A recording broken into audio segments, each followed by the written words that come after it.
Hello and welcome to Movie Mandates. I'm Kelly. And I'm Andrew.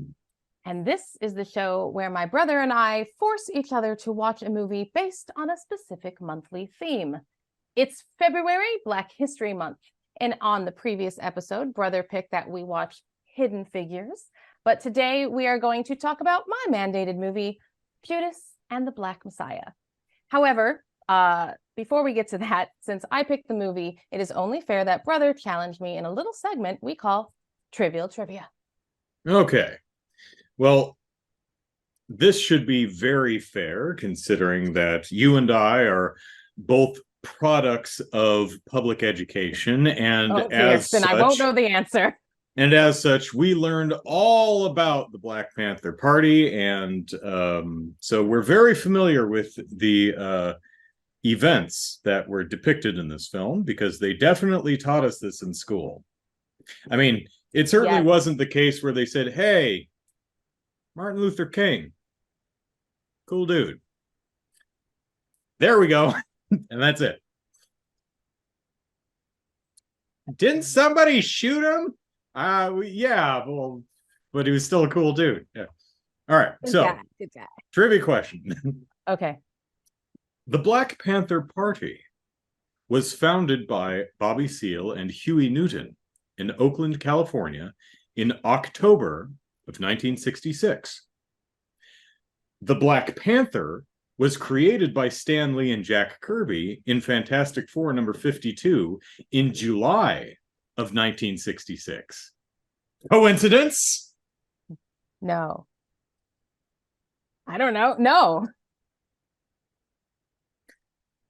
The world actually may never know. Come on. It's really hard to say. My thought is because it's so narrow, July to October. Black Panther premiered in Fantastic Four number 52 in July, and then the Black Panther Party was formally organized the following October. I mean, it's possible that these were kids. These were very young men. They were so young. Yeah. Which is why it's like, ooh, comics. Yes, look, this Black Panther character. It's actually possible that they were trying to form the party and were stuck on a name, and they're just like, ooh, dude, Black Panther, that'd be friggin' sweet. Okay. I couldn't find anything about the origin. I didn't look that hard, but I couldn't find anything regarding the origins of the actual name of the Black Panther Party. But Stan Lee did go on record back in the day that it was just a coincidence. He realized he didn't have any superheroes of color, and so he created Black Panther, and it just happenstance that when Black Panther debuted in Fantastic Four that summer, the following fall, the Black Panther Party came out. And so it's so close, within 2 or 3 months, it's so close that it's possible that these kids were reading comic books and took that name for their political action party. Well, for their movement party thing. But it's probably just a coincidence. See, so there's two sides of it, and I totally get it. It's like, I'm going to relate this back to Dante's Peak and Volcano. Remember when those came out and everyone's like, oh, who's copying who? And you think just because they were out like 6 months apart, like they were shooting at the same time. So it's not like it takes more than 6 months to do a movie, especially one of that caliber. So that there was process before that and creating a party. So like that's why the Black Panther Party was probably something that was at least in the kicking around the idea and planning stages for at least 6 months, if not a year or longer beforehand. And certainly Black Panther was planned as a character for months beforehand, but it's possible that they planned on the group but didn't have a name until the comic book came out. It's possible, but honestly, who the hell knows? I couldn't find a definitive answer on that. But great to speculate. But I thought it was so interesting because I was like, I'm pretty sure the Black Panther was like in the 60s somewhere, so it must have been around the same time. So I looked it up and I went, Holy shit, they were like 3 months apart. Really? Crazy. It's amazing. And July to October. what I always thought is, well, obviously for me and my um my keen comic book knowledge, Yes. I just assumed Black Panther was way later, and I also just assumed that they were correlated in general. Like I would have just thought that that's what Stanley was like, I need a black superhero, and like good on him for noticing in the 60s. Well done there. But no, yeah, but so I always kind of assumed that that's why he was there. So when you told me the dates, I was like, oh, so maybe that's why they're there. So I wish it. I doubt it, but I wish it. Yeah, it is kind of a fun idea that because very young people put this group together. It's not outside the realm of possibility that they were fans of comic books and they read the Fantastic Four and they saw the Black Panther show up and they're like, that's it. Guys, yeah. I know what to call this group, the Black Panther. It's like, so true. And we can still wear the hats, right? Yeah. Duh, they're cool. They're like, we don't have to like change our whole outfit right now. The hats still work with Black Panther. Like latex right? Is not like a thing in the 60s yet. But yeah, no, moving on to the movie and just talking about like really the age thing. I was like, first off, I don't know enough of history. I am ashamed to say that. Yeah, I had to look up. Because when you get to the end of the movie, you get what happened to each of the individual characters post where the movie stops.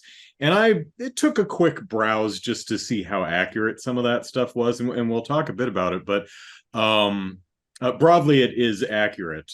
Good. But the one thing that caught my attention was that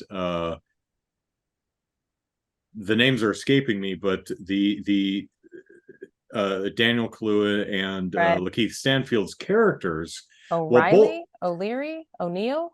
Something, I think O'Neill, Bill O'Neill, I think it's Bill, Wild Bill, and Fred, because I thought I'm like Fred. And Fred the Hampton? No. Yeah. Hampton. Yeah, Fred Hampton. These were kids. They were like 20. Yeah, the actors are in their early 30s. Blew me away. But when I looked them up, I went, oh shit, these were kids. That was exactly what I took. Like I watched the whole movie and I just assumed that they were in their 20s, but I assumed that they were all legal drinking and rental car, or maybe rental car age. Not yeah. I just left school. I think if Fred I were Hampton, going to when he was killed, I think he was 21. Yeah. And he'd been doing that for years. I was astonished. Mm-hmm. Even in like, my education of the Black Panther Party, and this is actually not supposed to be funny, this is actually quite tragic. I don't know that the Black Panther Party was even mentioned in school. Forrest Gump. Oh. Isn't that terrible?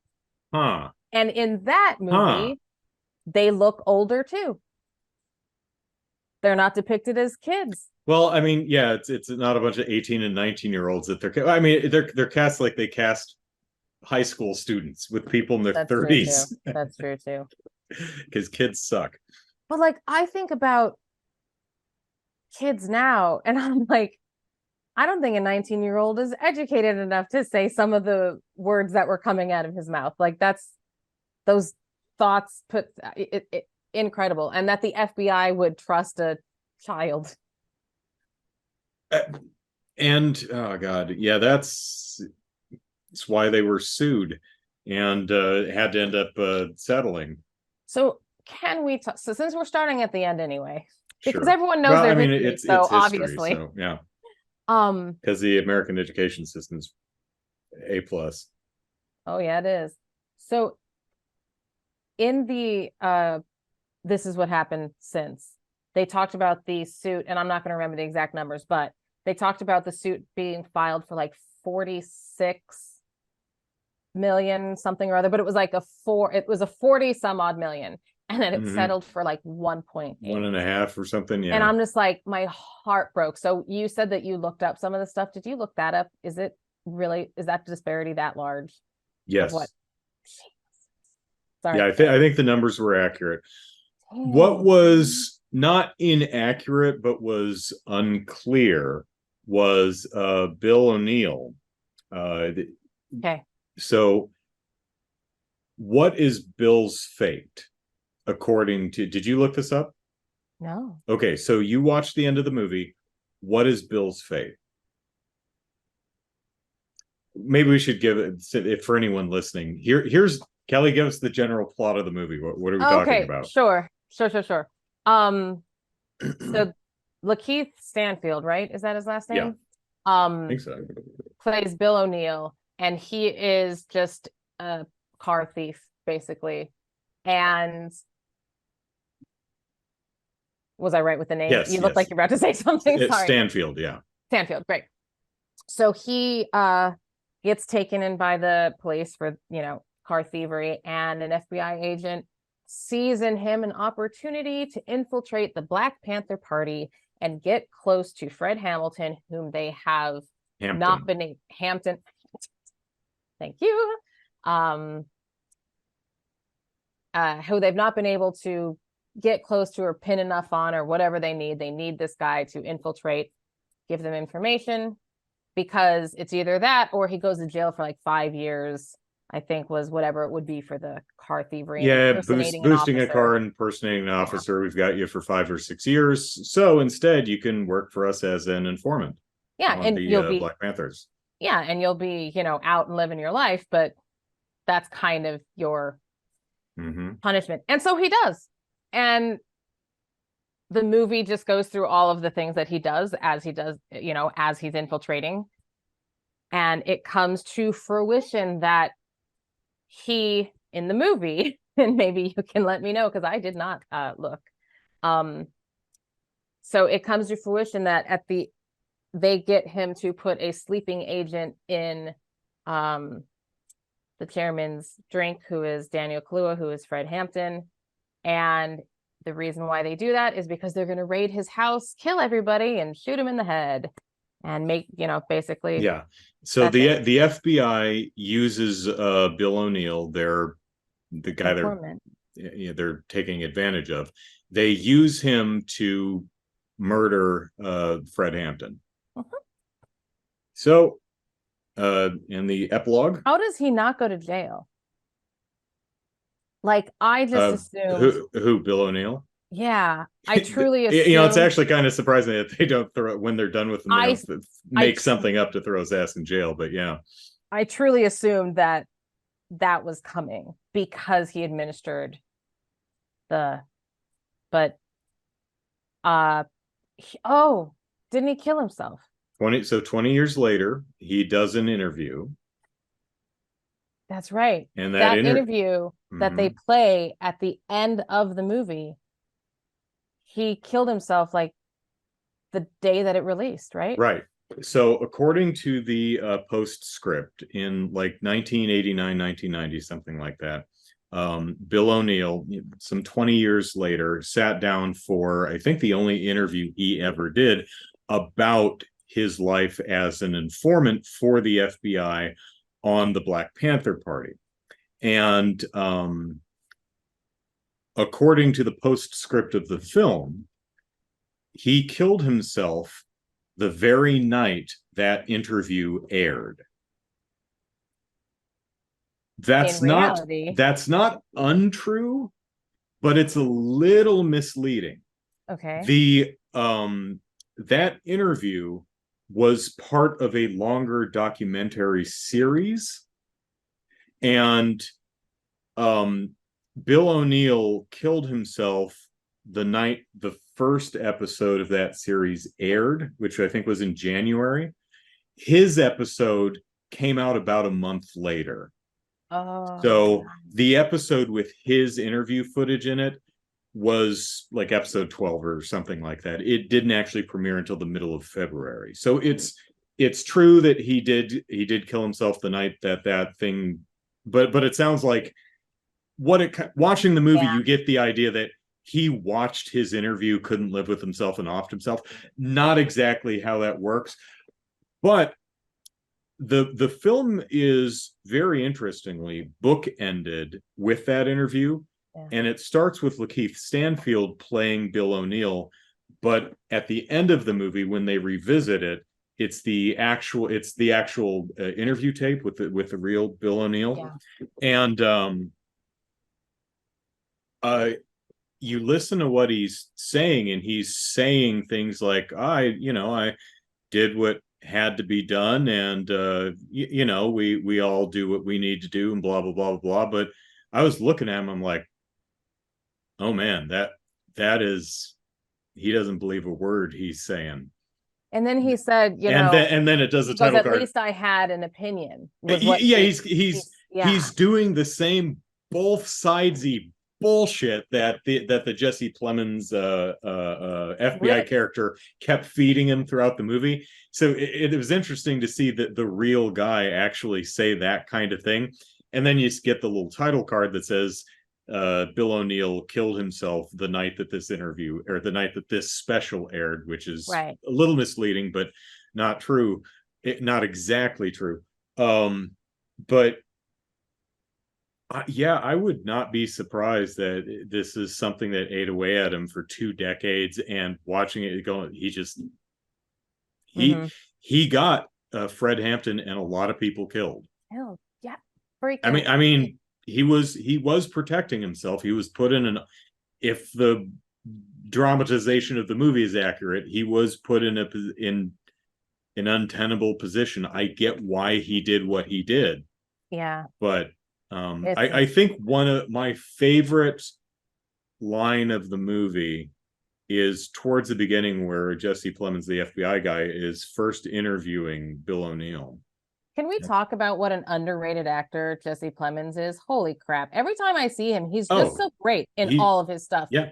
But he doesn't, anyway, please continue.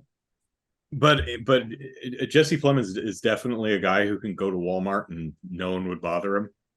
Which I guess good for him, because freaking brilliant. In some manner, that's like, I don't have to worry about people pestering me at Walmart, or when I go to the drive-in or drive-through, or whatever. Absolutely terrifying in this movie, and I've seen him as bumbly, sort of goofy. Yeah, he's a great character actor. Anyway, please continue. So anyway, he picks up Lakeith Stanfield is impersonating a cop so that he can steal a car. Right. So he goes into a bar or something. He's like, I'm the FBI. Everyone get up against the walls. And he pats them all down and takes their stuff and car keys, and then goes out and boosts their car. Right. So Jesse Plemons, the FBI guy, he asks him, he says, how come you use a fake FBI badge instead of a gun? And Lakeith Stanfield's character says something along the lines of, because because a police officer badge is much more terrifying than a gun.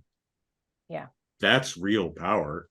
Anyone could get a gun, but you have an FBI badge or a police badge or something. That's real power that you can't do anything about. I have a gun. Great. They have a gun too, and they can shoot right back. Yeah. I have a badge. They can't do shit. I mean, they can shoot at me, but now you're dead, because even more people who look just like me are going to come after you and will not stop. We'll just make shit up until you're dead. Yeah. Like Daniel Kaluuya's character, Fred Hampton. Apparently, they pinned him. They put him in jail. They made up he stole ice cream. Yeah. It's like, oh my god. Yeah. Well, and then didn't they say in the shootout the police shot 60 rounds, and it was I think the subtitle said 99, but the numbers I read were over 100. Okay, and then the Black Panthers just shot one. Yeah.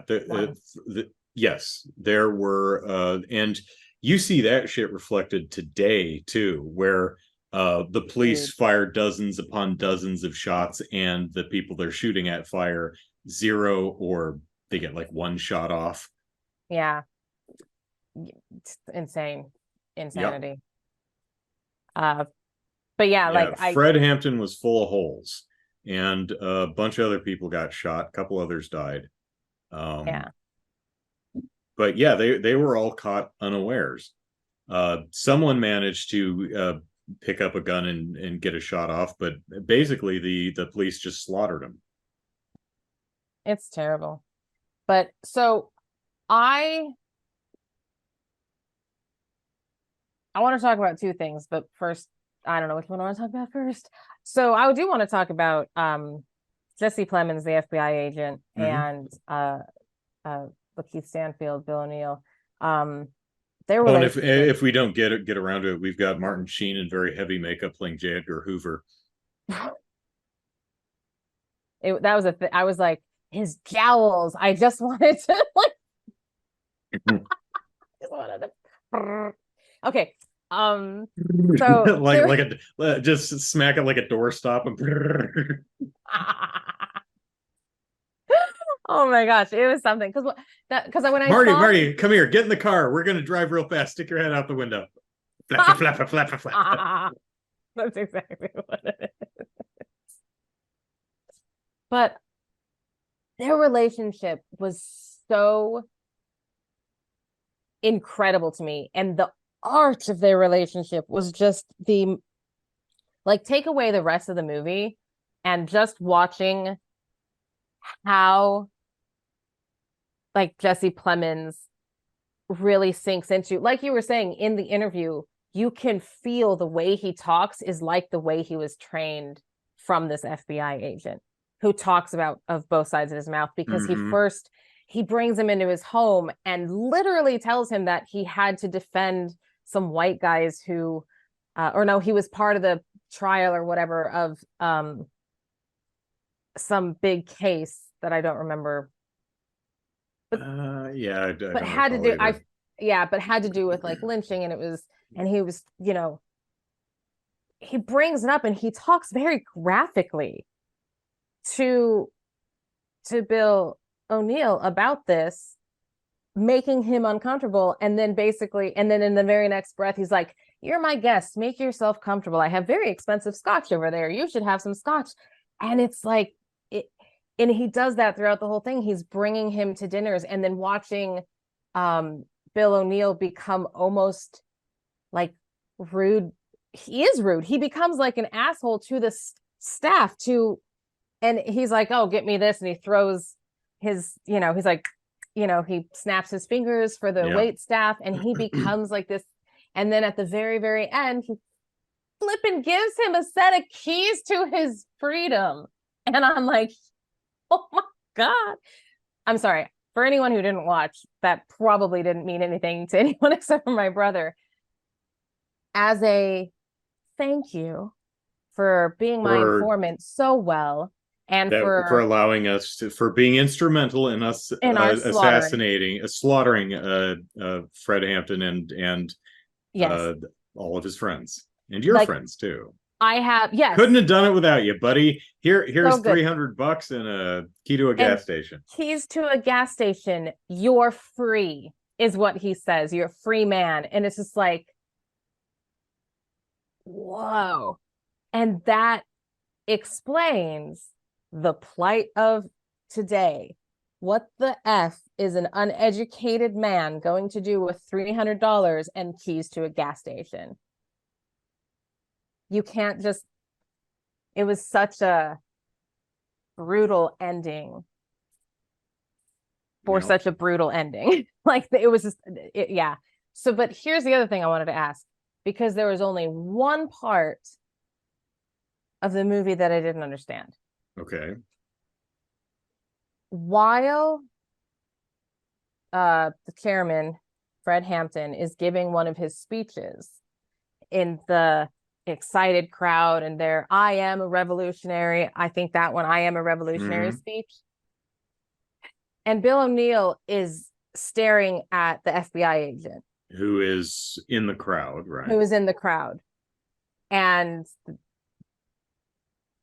I thought that it was him hallucinating because he's getting paranoid, because like he is, because he's having dreams. Like it's going there is, through. yeah, there is one dream sequence where Yeah. And someone, you are a rat, I shoot you. Oh God, yeah. I had a And then he nightmare. had, I think there's a nightmare that you don't see the nightmare, but like he's having real bad moments that he's just not, he's already paranoid because this is like, I think after we've learned that another CI was killed, but not really, which was a very convoluted thing.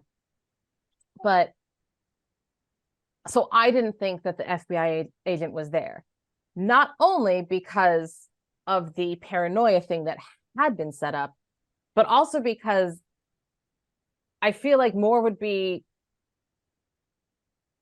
two things. He was making direct eye contact at Bill O'Neill and never wavering. Someone would have noticed that. And two, he was the only white guy there. Someone would have noticed that. Yeah, there were a couple. Were there? There were a few in the crowd.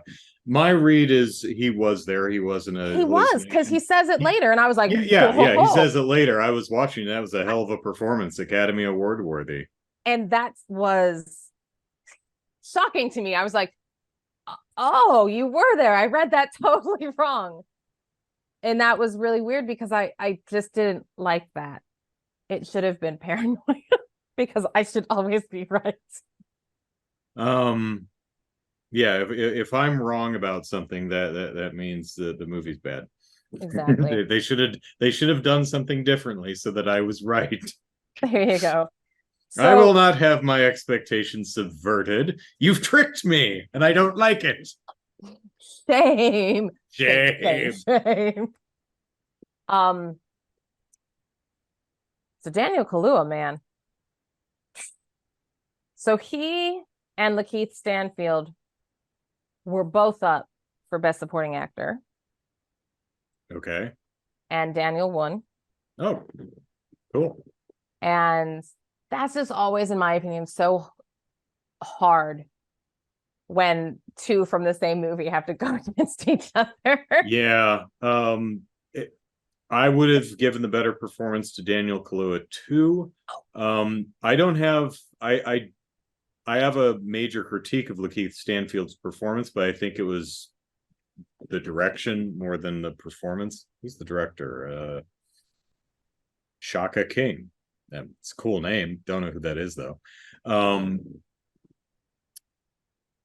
Lakeith Stanfield's performance is too squirrely, I feel.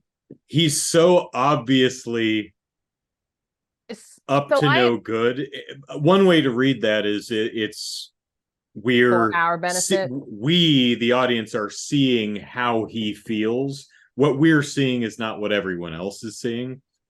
But I mean, he plays it just so squirrely. I'm like, how does no one suspect this guy? Come on. I feel, and he's like, what's the word? Bipolar. I'm gonna refill. Refill your drink. Can I refill your drink too? I'm like, you got to be more subtle than that, man. I'm way overselling that, but oh, not really. Yeah. But like when they told him about the other CI that got offed, and he was like, oh my gosh, oh my gosh, oh my gosh, and then all of a sudden he was like, oh shoot, that's not supposed to be my reaction. Damn right, I would have killed him 800 times. I would have done this. I would have, and I'm like, okay. Random F word. Reel it in, reel it in, reel it in. Yeah, I was thinking the same thing. And it's, I think, and so I felt all of that, and I have to believe poured that boiling water on his left foot and his right. Yes, exactly. But I have to believe that it was 100% the director personally, like, but also that I've it was like Lakeith Stanfield we have to be able to know that this was a struggle for him. Yeah. I do believe that he could have not gone that far and still portrayed that because he's a fantastic actor. I think there are the choice of the director, and at least it was consistent. I think there are other ways to do it. Yeah. I mean, you can do there's the really obvious thing where you do like a tight close up, drop the lighting out of the back, and do the real expression. Yeah. You see that something Yeah. like that. There's a bunch of different ways you can do that, Yeah. but I was never sure if the intention was that we the audience are privy to his Yeah. the heart he's wearing on his sleeve, but the other characters are not. Similar to like someone doing an aside in a play. Yeah, they stand on the lip of the stage, so they go, well, I'm not feeling good about this. No one in the cast actually heard that. That was just for the Right. benefit of the audience, even though everyone's standing there. We understand that. And Right. even in theater, sometimes when that happens, they'll do visual signifiers, like they'll spotlight and they'll drop the lights and spotlight the actor, or they'll have everyone else completely freeze. Right. And the whole Right. reason is because, like, back in the day, you did not have the power to, you didn't have acoustics. You had to get to the back of the room. So just if there was any question about my delivery, which is basically me just screaming to you, I have to now have an aside to explain that I am being nutty. Golly, I hope they don't find out I've betrayed them. Exactly. It's like, well, shit, they know now. And who the hell are you talking to? Bill, are you okay? Who are you talking to? Good Lord. I mean, the guy's great at their security system, but he's got a screw loose. But no, it wasn't until, so it was when he offered the drink to the chairman that I truly believe it solidified it. Well, not because I was questioning it throughout, but that's the one that I was like, oh, we just know, because there's no way Fred would have been like, No. yes, please, I will definitely drink something that you pour after I'm that gonna delivery. give you my glass. So that's, yeah. And I mean, that's like walking up to a stranger in a bar and going, hey, I made this drink for you myself. Drink it. Please, please. No, please. No, I'm not going to try it. It's all for you. Yeah, exactly. I definitely didn't blow my nose in it. Oh, God. Yeah, that's probably not going to work on most. So I agree, and that was the directorial intent. Right. I still feel like there should have been some visual indication of that. I think on the other hand, if that was the intent, we both got it, so mission accomplished, I guess. Okay. Yeah, that's true. A couple of, since we're talking about the actual craft in filmmaking, a couple other things I want to bring up. I almost turned on the subtitles because when Fred gets going, he is tough to understand. And I actually listened to an old Fred Hampton speech, and yeah, that's pretty much what he sounded, because he's going, one, it's the, where did this take place? Boston? Chicago. One, it's the Chicago accent plus a lingo, an old lingo from the 60s that I'm not particularly familiar with, and him also doing a great job of imitating Fred Hampton's cadence. Sometimes I was like, sorry, what? I mean, I got the general gist of it, but I'm like, I agree. There were revolutionary. Got it. Okay. Yeah, and I find it fascinating that dialects have really mellowed over only like a very 50-year period. Like that Mid-Atlantic or the Mid-Atlantic accent that they did in the towards the turn of the century to kind of even things out. Sure. I think that's a result of the internet and being more connected and hearing all kinds of people from all kinds of places, which is flattening out our regional dialects to an extent. Okay, yeah, fair. I suspect that may be part of it. That's why I sound like I'm from everywhere and nowhere all at once. Another thing I'd like to point out is the cinematography style. Again, particularly when Fred Hampton is speaking, are close-ups. Get right up in someone's grill there. All right. And what's particularly funny is I'm not sure if it was blocked this way or if Daniel Kaluuya was just in the moment. It was just like, I'm gonna move over here now, and it felt like the camera guy was just like, oh shit, okay, god damn it, because he kept moving out of frame a couple of times, and the camera lag, it did not seem to anticipate that action. I'm not sure if that was intended or if it was just Daniel, however you feel, you do. And the camera's got, okay, tight close up, and oh shit, you know, because when you're that tight, you can't whip pan because you there he is. So you kind of have to do that. There he is.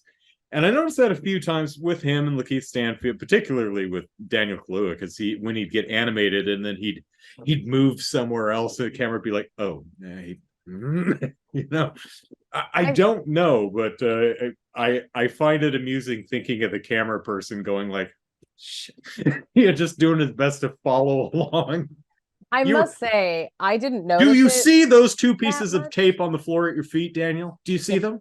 Yeah. Stand there. They're bright green. We are editing them in post. Flip and use them. Yeah. You know your stand-in who's been standing in that spot for 3 hours while we've been doing your makeup and setting up the lights? Lighting? Yeah, that's what those are for. Stand there. We lit you for here, not over there so much, but right here. Not here or here so much. Right there where the tape is. Yeah. I'm really feeling motivated to move over here. I'm a bitch. So I'm just it's not really a criticism. It works just fine. It's just that it was clear that the director and the cinematographer really wanted up close in your face to read the face and see the passion in the eyes and stuff. And he kept moving. I have the to. Camera lagged behind a little bit. I'm not sure if they deliberately did that because they were going for more documentary kind of a shooting style, rather than anticipating the move. Because none of the camera movements seem to be anticipatory, right? Right. None of it's like, okay, and now we're going to move over here, and now we're going to move. It seemed like, oh, it wasn't a dance. It wasn't a choreographed dance. Right. It was a reaction. Yeah. So, you know, it could very well be that, again, I'll have to look up this director. I do not know the director very well. Even you saying the name doesn't. Shaka King. That's a badass fantastic name. But what else have they done? Like, do I know their oeuvre? Because, you know, if Bill O'Neill's Lakeith Stanfield's entire performance was based on emotion, well, not entire, but like he had to outwardly portray the inward feelings of his character. Perhaps everything is like that, like the unexpected nature of Fred Hamilton. Gosh darn it, Hampton. Shaka King seems to be a TV director, so this seems to be a first film. Excellent, fantastic first film. So seems to be a shorts, TV series. So, and then Judas and the Black Messiah. Yeah. Fantastic first outing. Good on you. Incredible first outing. Yeah. But do you think that maybe the unpredictability of Fred Hampton in and of itself is going to be reflected in the movement of the camera? You should. Yeah. Well, you know, and there were also, I might not have noticed that as much, but I did notice many shots where a still shot would change all the focus all the time.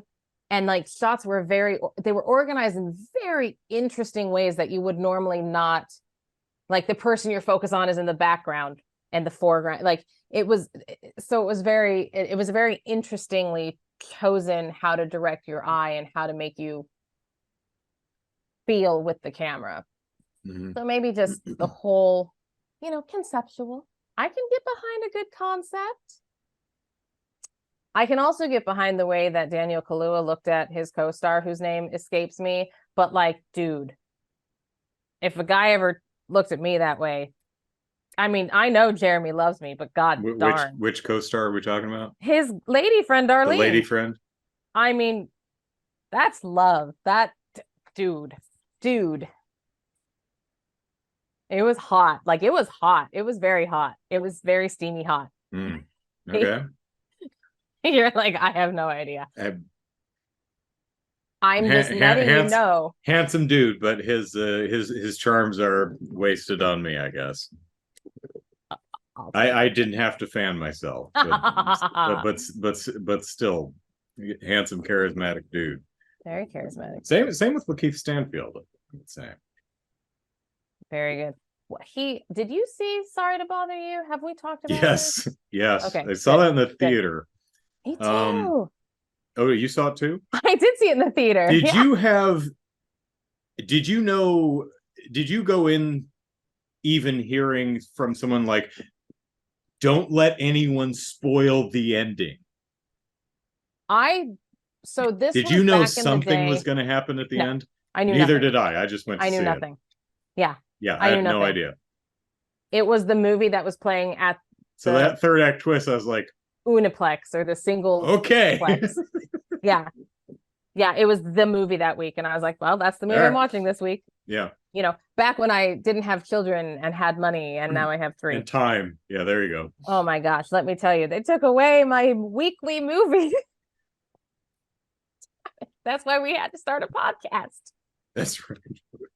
And I'd be able to watch more movies too if it weren't for you darn kids. Movies. No, that's literally why. I'm like, you know what? I need something other than. Yeah, well, I mean, I guess I can't. Not that cartoons are bad. We have very eclectic taste in film. Yes.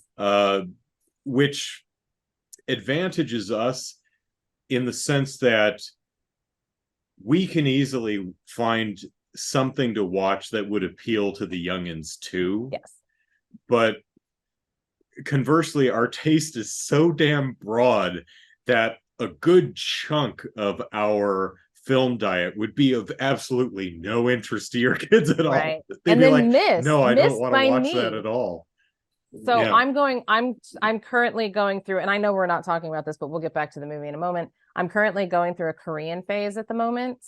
I watched Past Lives, I think I told you, and I'm almost done with Minari, which funny. And I say almost done. I have 20 minutes left, I have zero idea where it goes. And there's only 20 minutes left, and I'm captivated the whole time. No, the story about Minari and why it can very easily segue back in to Judas and the Black Messiah is because it was made in the same year and up for some of the same Oscars.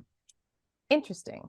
We talked about this before we started recording, but I was in the mood in the mood for a filmic palate cleanser, because the movie's a bit of a downer. I mean, it's called Judas and the Black Messiah.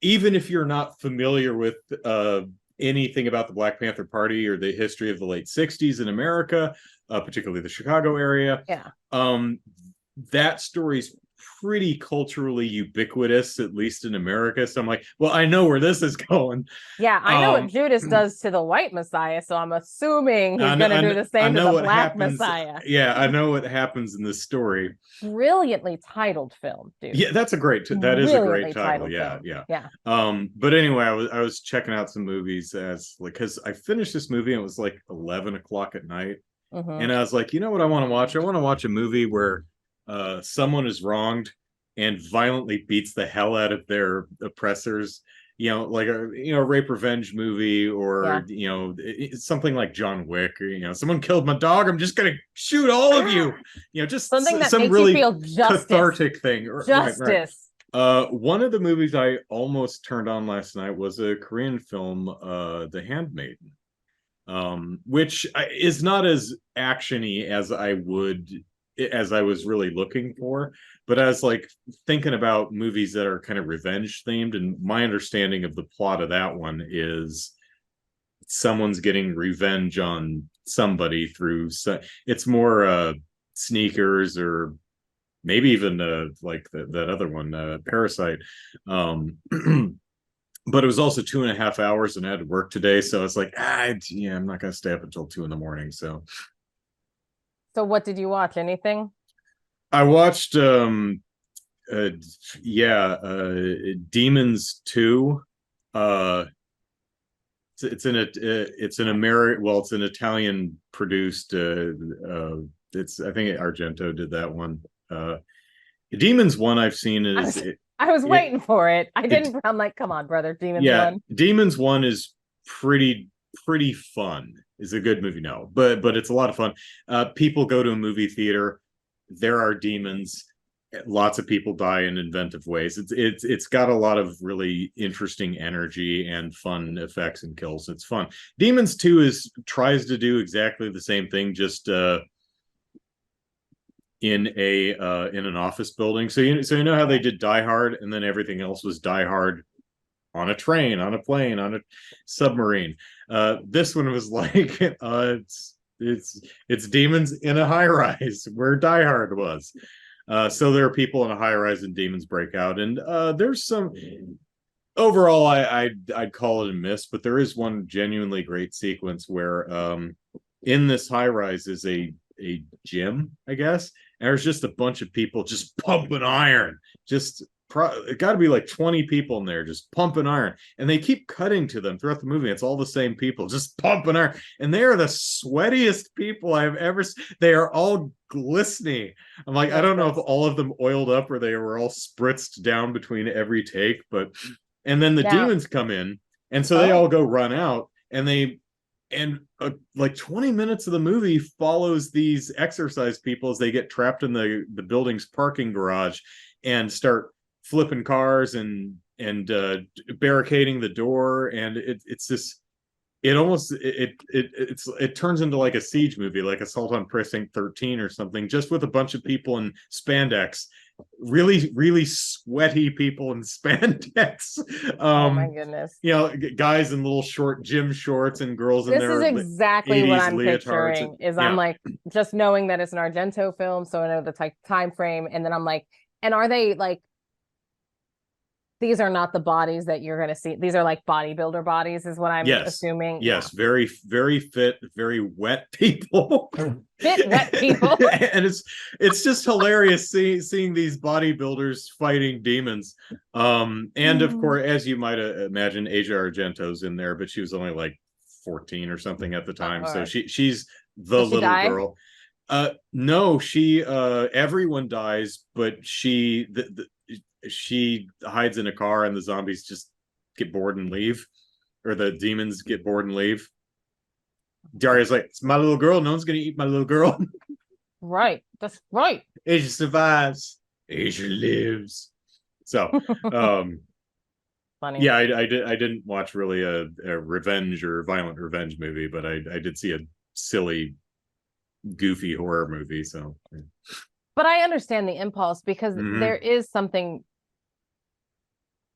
so unfortunate about watching a movie like this and realizing that it's history, and realizing that and a lot of it's still happening. That's what it is. It's like, I watch it and I just think to myself, I want to watch this and think, I'm so happy that we've come so far, because it is so appalling. You watch it and you're appalled. And it should be appalling. And then it's even worse to know that it's like, granted, the people who think this would never watch this movie, to be fair, but if someone is not appalled at this movie, distance yourself from that person. That's kind of the thing, and that's what I wish. That's the sadness of it, is you just watch it, and I can understand that I would want to then watch My Cousin Vinny, because justice is served. Justice. I just want justice. I just want it. I just want it. My least favorite Tarantino film is Once Upon a Time in Hollywood. Yeah. which we watched together. We watched together. The three of us, and then we were like, "Huh." However, I genuinely appreciate the idea of taking a horrible event in history and just saying, now we're going to do the happy feel good ending where the bad guys get theirs and the good guys live. That's not what happened, but this is what should have happened. And that, there is I think Inglourious Bastards did that better, but there is catharsis to that. I do really like I do like that element. It's not a bad movie. I don't dislike it. It's Tarantino. It's got a lot to like. It's one of those movies, and since I just mentioned Minari, I will and I'm sure I'm pronouncing it wrong, and I apologize to anyone who actually knows Korean. I'm sure it's Minari or something. But anyways, the point is Once Upon a Time in Hollywood, when we were watching it, I was never bored in the moment. Mm-hmm.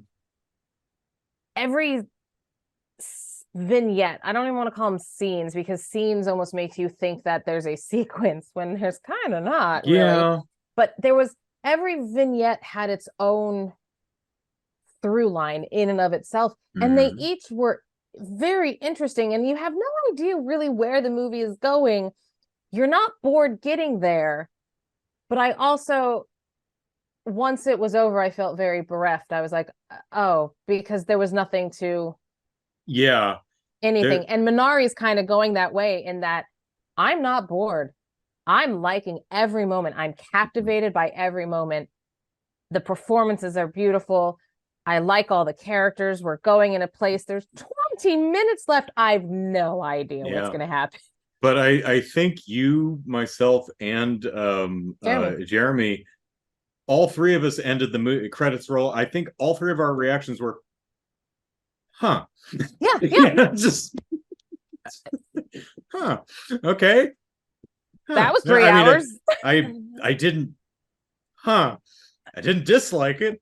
I wasn't bored. Pretty sure I also didn't like it. Yeah, I mean that's I'm pretty confident. I mean, right after the movie, I'm like, I'm pretty confident that's my least favorite Tarantino, but I didn't not like it. Yeah.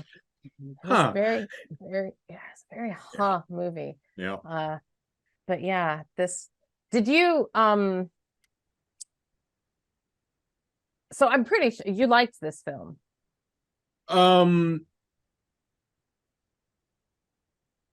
Yeah. I mean, I didn't. Oh my god, great movie! I was like, no, I enjoyed it well enough. It's not really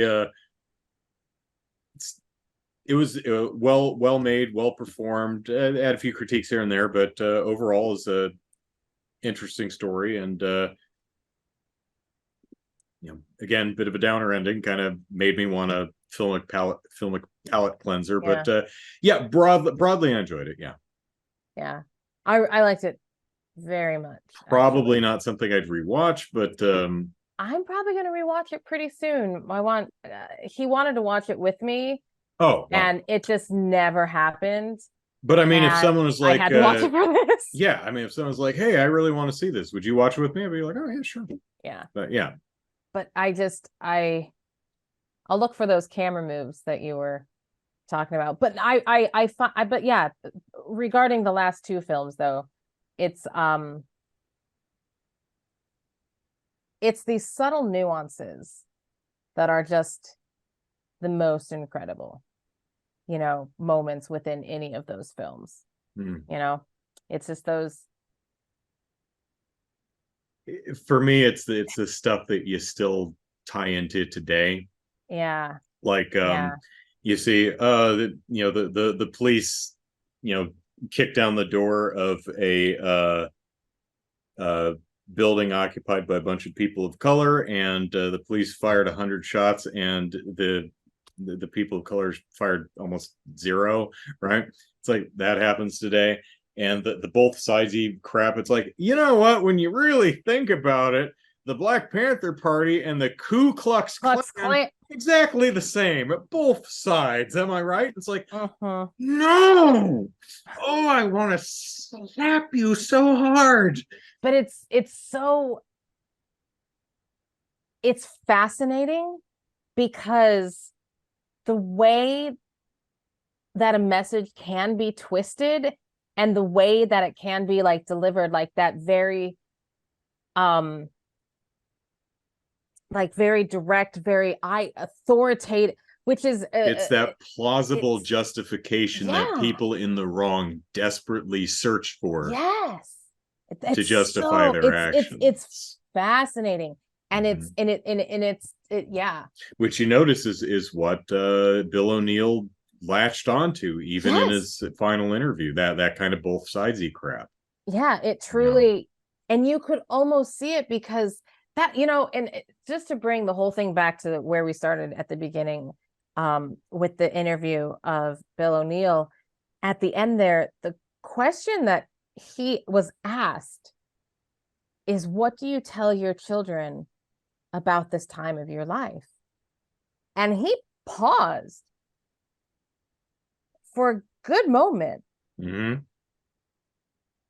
really, and like, And then he got defensive. and that's what's so, it's, you see it, like it was so, and it was watching that moment that also kind of like, maybe Lakeith Stansfield didn't do such a bad job, because he you could see it with him like Yeah, it was. the emotion of, wow, that's really terrible what I did. I've never, like, maybe he never even Yeah. talked to his kids about it or anything, like all the things going through, and then immediately he goes, well, and then it just starts and it ramps up Mm-hmm. into this, at least I had an opinion, at least I was on a side, and that's better than no side at all, or that's better, like action is better than inaction. And I was like, you were asked what you tell your children. Mm-hmm. Yeah, Man, it's I tragic. wonder. I can't, it's, Yeah, it's genuinely tragic. This yeah, this this gentleman was abused and taken advantage of, yeah. and Yours had a happy ending, mine did not. yeah. um I have to wonder, as a final thought, I have to wonder about whoever it was that interviewed Bill O'Neill. I wonder if he heard about the guy's suicide and was like, oh no, oh god, I killed him. I just killed this guy. I would feel really bad. Yeah, but yeah, I'll have to look into what was the fate of that Of the interviewer. the interviewer. Won't someone think of the people behind the camera? Okay, well, enough Yes, depressing yes, stuff. yes, yes. Let's, We're done with that. Let's move on to next month. Kelly, what do we got for March? yes, because now that we're thoroughly depressed, we will continue movie mandates in March with feel bad movies. Oh. No feel good movies. We're entering the month of feel bad movies. And Andrew, can you get worse than this one? No, what's your pick? I should get a Yeah. pen. Um, so this is a tough one because by the very nature of the theme, We do you it to know, ourselves. we're going to feel bad. I mean, there are a lot of movies that fit the bill, but no matter what choice I make, the outcome is undesirable. Can't wait. And there's a phrase that describes that kind of choice where all options are undesirable. That's called Sophie's choice. Oh, come the fudge on. I've never seen it, so we're going to watch Sophie's choice. I mandate it. I have a question. Okay. It is a yes or no question. Okay. Do you know what not what she chooses, but do you know what she's asked? Yes or no? Yes, I Okay. do know what Sophie's choice is. I do not Okay. know what choice she makes, if any. So I'm kind of assuming this is a feel bad movie. I've never seen it. Maybe it's a wacky comedy and a misguided one. I have no idea.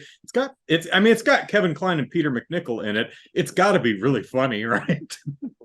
And a little known actress named Meryl Streep. But don't think maybe if she keeps working at it, she'll find her footing. Yeah, I believe in her though. I believe in her. So Sophie's Choice was an Academy Award nominee at least, right? Did it win? Definitely a nominee. I don't know. Definitely a nominee. Yeah. I don't know because wasn't Meryl one of those people who was nominated a million times before she finally won one? Or is she that person who was nominated once, won, and then never won again until way later? I don't recall which one she is. Yeah. She might be one of them or neither. Maybe I'm making everything up. But if for some reason you also want to watch Sophie's Choice, no, it's probably an AFI film, right? I would have to. Might be. It's as of this recording, it's on Hulu, it's on Peacock, it's on Hoopla, it's on Tubi, it's on Canopy, Crackle. It's actually streaming on a bunch of different things. So it's on Crackle. Wow. Yeah. All right, go watch it. It's available to rent. Check the description, or my guess is at least half of those are still probably right, and then maybe some have been added. So anyways, until then, you can watch Movie Mandates on YouTube or just listen to it in podcast form on iTunes. And hey, if you enjoy the show and what we have to say to each other, and you would like to introduce us to a new audience, engagement is key. So watching on YouTube, do the like, do the comment, do the subscribing. And if you're listening on iTunes, rate and review. We thank you very much. And with that, I am Kelly, and you can follow me on Instagram at Pimento Livia. There's only one O in Pimento Livia. Okay, you can follow me on Twitter at Andrew Eisen, because that's my name, and that's what I used for the Twitter handle. And we hope you enjoyed this episode of Movie Mandates, and we will be back soon with yet another mandated movie. Bye, everyone. Bye.